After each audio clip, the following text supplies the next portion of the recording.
Hey guys, Mr. Jalapeno here with another episode of the Bondo Chronicles.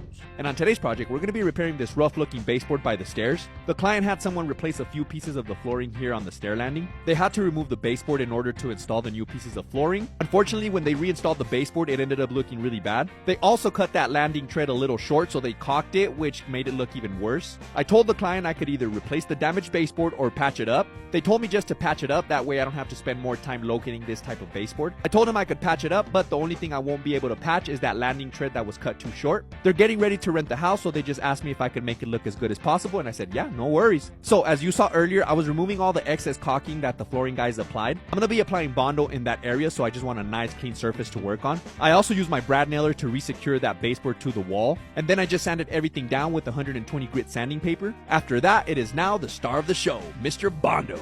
One thing about this Bondo is that it does have a potent smell, so just be aware of that. All you have to do is just add a little bit of that cream hardener and mix it up really good. What that's going to do is that it's just going to make it sandable in 15 minutes. That way you don't have to wait hours and hours for this stuff to dry compared to like wood putty. The guy who did the flooring had the try your best and caulk the rest mentality, which I mean sometimes it works, but for this area it required a little bit of Bondo. So after you apply the first coat of Bondo, let it set for 15 minutes before you apply the second coat. I always recommend to do thin coats, that way it's not going to be bumpy and you're not going to be sanding there forever. If you're finding any value in this video, don't forget to like and subscribe for more content like this. But anyways, once I was done with the second coat, I let it dry for another 15 minutes and then I went ahead and sanded it down with 220 grit sanding paper. But before I started painting, I did notice that there was a crack between the baseboard and the stringer. And no, the bottom piece is not a skirt board, it's actually a stringer. It's called a closed stringer. It's just routed to support the treads. Okay, back to the repair. As you can see, I'm using my utility blade to remove the old caulking that was there. And what that's going to do is that it's going to help this extreme stretch caulk adhere better.